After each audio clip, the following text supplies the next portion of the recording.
look at trust like a bridge over this gigantic canyon. Trust being a bridge, it is one of those swinging bridges made with rope and wooden planks. And with each step, you are testing out the rope. You're testing out whether or not the wooden plank can handle your weight. It can start out firm or flimsy. It can be whatever. It can be made out of the rope and wooden plank, or it can be made out of steel, made out of whatever you begin into relationships with people. When it comes to this bridge, with each encounter, with each level of tested trust, if you would, where you allow them to look at who you are, to be involved in your life. The more they support you, the more you're allowing them into. When it works out, when you're pleased with the outcome, you allow them more space into your personal life more and more.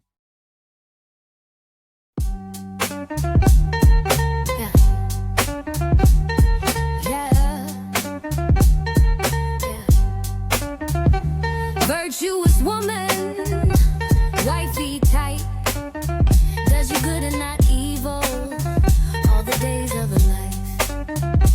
Working with her hands, she up all night.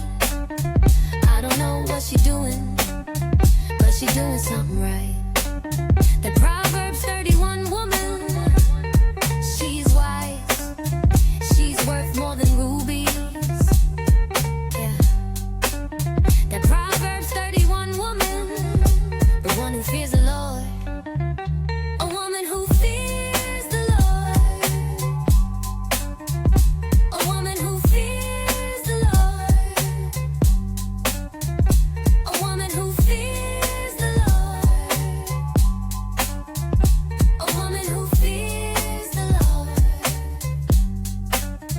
Her price is far above rubies. You can't find her in the jewelry. I can't find no one to compare to you. To be honest, I never knew that God made a woman like you. A woman who fears the Lord. A woman who fears the Lord. A woman who fears the Lord.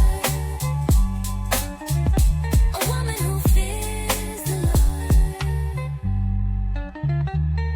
Yeah. Yeah. Yeah.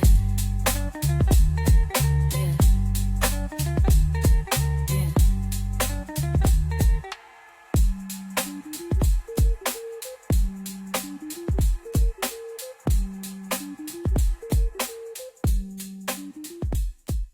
Hey everybody, welcome to another episode of Scent of a Woman podcast. I am your host, Angelica Montgomery. Please do not forget to subscribe, share, hit that notification bell. Make sure that you get notified whenever there is another podcast. We don't want you to miss any content. The topic we are talking about, I believe, is necessary and needful for women in this particular day and age, and probably everyone since.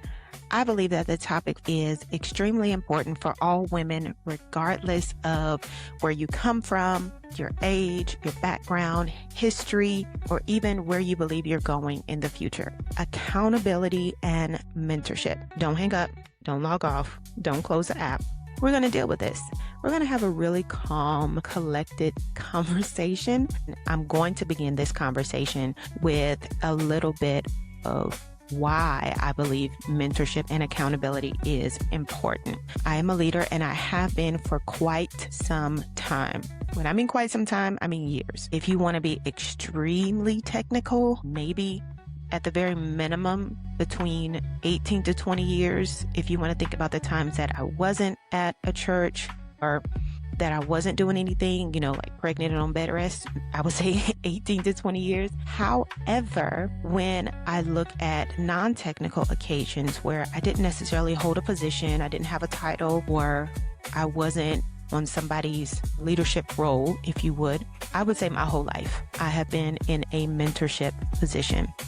I want to say 5 years ago, I was in prayer and just having a conversation with God about like, why me? Why do you want me to be a spiritual mother to other people? Because it wasn't just women, it's women and men. How am I supposed to navigate this? How am I qualified to do this? And it was brought back to my attention that I had been doing this since I could remember. And let me tell you what I was doing exactly. So I shared with you a few weeks back about me being baptized at the age of 6, receiving the Holy Spirit at the age of 7, in between going to and attending 2 different churches. And during that time of my life, I was I don't even know how to describe it. My personality was very mature for me. I didn't have a lot of friends, but I had a good amount. And the way that I would converse with other kids around my age, it was always centered around God. It was centered around church. It was about beliefs. And we spoke a lot about standards. We spoke a lot about restrictions. We spoke a lot about, what was good, what was right, and what was wrong. So I had that sort of disposition, even young. I can remember being at the first home church that I can get a memory from, and I would anticipate listening to the preacher. So that just kind of tells you what kind of child I was. Now, don't get me wrong, I was very active. I was definitely a tomboy, and I enjoyed candy, and sometimes I would be very sneaky. I did things as a child too. It's not to say that I was very rigid, but I was still a child. I still had my problems. I still had my faults. I still got in trouble. There were some times where I got bad grades. There were some times where I got spankings and I got reprimanded for doing things because I was a kid. And I was not only that, but I was number 7 out of 9 kids. So that was a lot of influence. And so I just could remember being where I'm going to take God seriously, and I'm going to look at everything around me and see what I can get into, at the same time keeping the understanding that I wanted to be saved. That was very important to me. I wanted to be saved. And not only that, I wanted others around me to be saved. Hey, do you have the Holy Ghost? That was the question. Are you saved? I asked a lot of people, are they saved? Do they believe in Jesus? I did a lot of witnessing as a child. That would probably shock you. Like, that's how I built my friendships, was around who was saved. I remember being at the new church that we went to when we kind of shifted over, and there was a lot of kids my age that did not have the Holy Ghost yet. They did not even think about being saved. They were just there going to Sunday school and doing whatever. I remember when my family came in, we changed a lot of that. There was a lot more spark, if you would. There was a lot more of their children who got the Holy Ghost and started coming into church with a real understanding of what was happening and what was going on. And I remember going into the bathroom with some of the other girls. We're just playing around. We're doing what kids do, but not me, not entirely. We are in the bathroom coming up with a club. And I remember talking about dues and talking about gathering, all this information, but my focus was on influence and community and coming together. I remember that even at the age of 7. But what I want to deal with is the accountability and mentorship portion of this, and how I was very focused on influence and how I could influence those that I considered my friends and how they were influencing me. Fast forward, starting to preach, coming into this whole new arena of young preachers, young people going to different churches, visiting various organizations, and coming in contact with a lot of youth, that I began to have an even larger friend circle, if you would. But I really didn't consider everyone, like I said, my friend, because based upon the maturity spiritually, someone that I could talk to and lean on, even at the age of 17, 18, I always focused on maturity in who was pouring into me or who I was listening to. That made a lot of sense to me. That you couldn't just talk to me and give me advice, and we couldn't just be on the phone talking about stuff. I needed to make sure that there was a level of maturity to what you were telling me. And I believe that God graced me very young with the spirit of wisdom. It still rests on me today. But even back then, I was very wise for my age. And what I'm talking about is even when it came to dating and relationships, I did not rely on information from friends at all. They could not influence me into talking with another boy. They could not influence who I dated. They could not influence the longevity. If anything, I had one friend. There was one instance where I was like 13, 14 at the time. I made the mistake of having a friend talk to a guy for me. And that was like the first and last time I did that. I never did that again. Other people would try to talk to boys for me. And I'm just like, if I don't talk to them, then they're not worth it. They're not worth my attention. That sounds kind of harsh, but they weren't worth what I was wanting, if you would. But anyways, so I made that mistake one time with a friend, and it really put things in perspective for me when it comes to those that would say that they're for me, but they're really for themselves. It's not to say that they're against me, but they're just more for themselves. And the mentorship and accountability, when you're sharing your life, sharing what you're going through with other people, you are being accountable to them. And I recognized in that moment of having that friend go and be sort of a intercessor for me, if you would, in that moment, she violated my trust and we were not the better for it. We didn't fully recover. We were 13, 14. We didn't fully recover. And there was some things about her personality that was unlocked for me. And we didn't have any issues moving forward. Only the fact that I did give that boy a chance after she dated him. Maybe I should make that clear, because she did date him as she was talking to him on my behalf. So she figured that I wouldn't mind that they date, even though she was talking to him on my behalf, and found out that he liked her too. So I don't understand how it went, but I ended up dating him some years later after they broke up. Yeah. There was a lot of friend codes that were being thrown out the window on that relationship. However, once again, I did do some inner thoughts on that. To this day, I feel vindicated in that moment. Even some years ago, that would have been for me a regret if I would have been true to the friendship that had already broken down versus seeing where things went with someone that I was really interested in. So I'm not saying, hey, go and mess with other people and all that. But, I was a young teenager, and we do things that we regret. And then there are some things that we feel like this gave me self-esteem. And I really believe that was a moment that I gathered some of my self-esteem. Not only was it an interracial circumstance when it comes to dating, but it was also a matter of, do I feel worthy enough for these people that I'm around 24/7? And so with that being said, I did not, even in that moment, I did not allow other people to influence me in that decision. And it was 100% up to me. And although I would have liked to speak with other people about, what do you think I should do? What do you think I should do about this? Or what do you say? How will this look? I ended up dating him for 6 months. And ultimately, I took a lot of what I was doing back then to prayer, to just making sure that it didn't feel immoral and wrong. So yeah, I did a lot of things when I was a teenager that I'm actually proud of. There's some things that I'm not proud of, but as a teenager, navigating accountability and mentorship, it was tough for me in the space because I looked for that spiritual maturity component to any information that was given to me. What I'm getting to is, as women and being older, I'm realizing that a lot of people are more open and vulnerable with others whom they vetted not to be spiritually mature.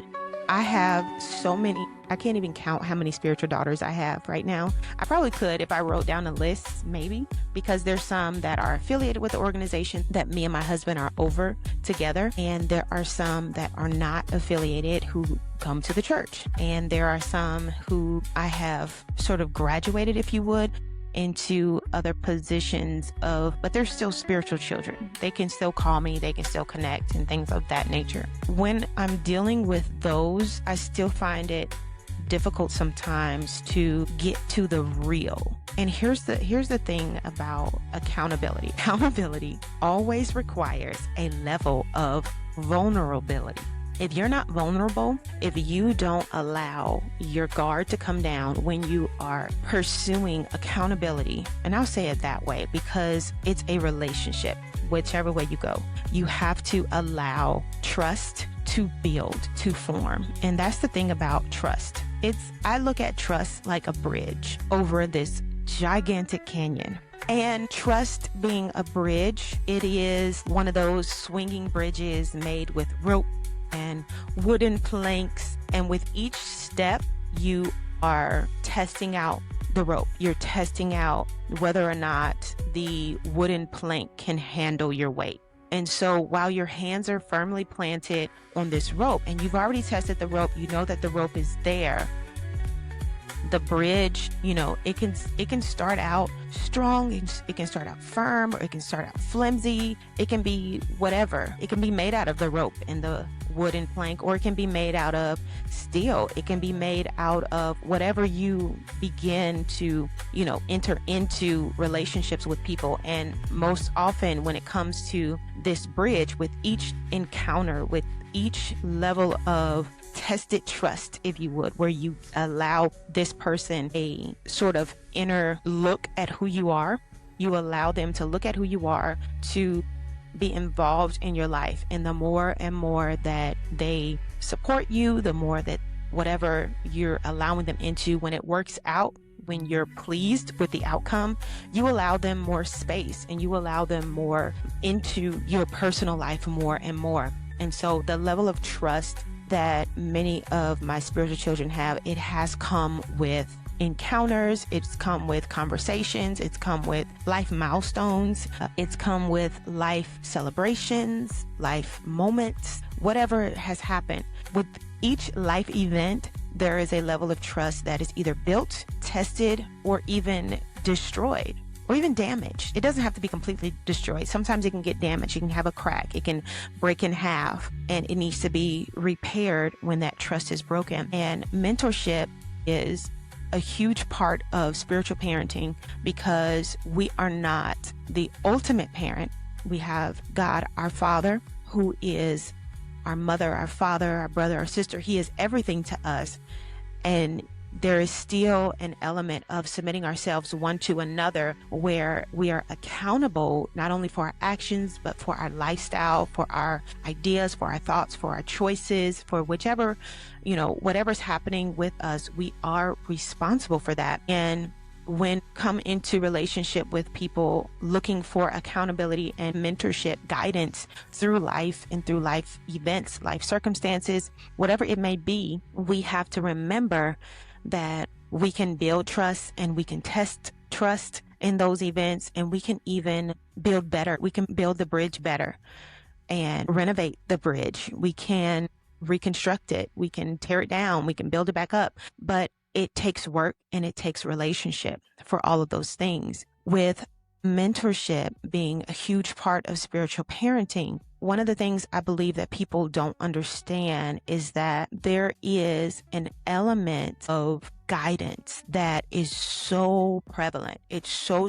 prevalent. I remember being only about 20 years old, and I'm, once again coming to God with one of the conversations about, why me? Why do I have the spiritual parent? Like, I was really questioning the age difference. And a lot of my spiritual children are older than me. Some of them have been with me for a decade, 10 years, 11 years, really working on a really, really long time. And, 5 years, 3 years. But like I said, many of them are older than me.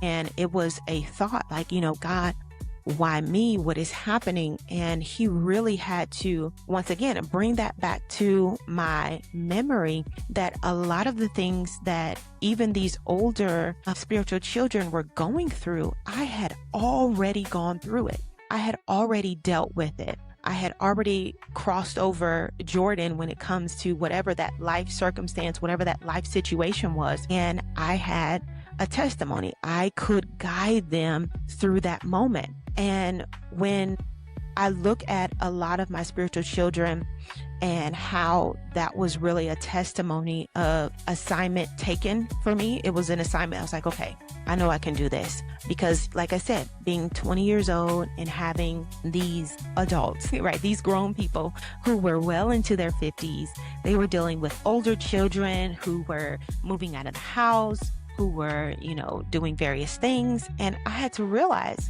my kids may be young, but I've dealt with having older kids, if you would, move out of the house, living with me and moving out of the house because of me being the seventh child out of 9. My older siblings had kids when I was like a teenager. And so when I first got married, and even when I was younger, before I got married, like 17, 18, I either lived with my parents, I lived with a sibling. I know we shared a house with a couple of my siblings. We shared a house at one point before I was married. And so I had experienced a lot of what the situation that people were going through that were connected to me in my 20s. And it was so shocking because I was like, okay, this is what you do. This is what's happening. This is what's going on. This is what's happening. This is the underlying spiritual component to the situation and what you should look at, what should be realized. And it's definitely something that I will never forget,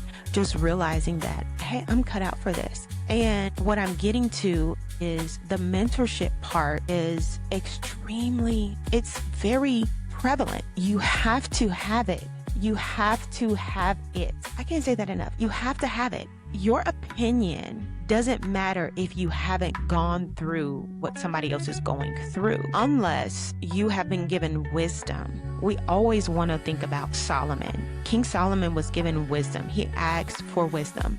That is essentially what I did when I was younger, and I still do to this day. God, give me wisdom concerning this situation. And the issue with mentorship today is a lot of us gain knowledge, gain opinions from people that are our peers, that are not spiritually mature. And in many instances, they're not even more mature than us. We look at people who we would pour into and look for, what do you think I should do next? What do you think? What do you think the next step is? And so it leads me to this. I have spiritual parents. I have multiple spiritual parents, people that mentor. I have multiple spiritual mentors, spiritual people who are more mature, who have gone through things in different areas of life, through different challenges, and you must be poured into. You must be poured into. And if you think about it, when I'm talking about being spiritually mature, I'm thinking about when you're pouring into someone else, you pour down into the person. This isn't one of those science experiments. Many of us, we do some of those science experiments where we got the straw coming out of one and going into the other, and it's like transferring. And it's like, that's the only way you can actually pour into somebody else is you got to have a straw. You got to, it's this whole science experiment. But I think about pouring down into someone. So you have to be mature. That accountability comes when you are in a place where you can be accountable to someone and receive opinion that is, from God. When you receive opinion that's not from God, you will readily recognize it. If you are looking for a life coach, someone to mentor you or encourage you on this life's journey, go ahead and check out scentofAwomanpodcast.com or go to angelicamontgomery.com where you can connect with me to get started today. Thank you so much for checking out part 1. This has been an enjoyable conversation. To check out the next part of this conversation, do enjoy the rest of your day, whether it's morning, noon, or night. I enjoy talking with you, and I will see you next time. I can't find no one to compare to you. To be honest, I never knew that God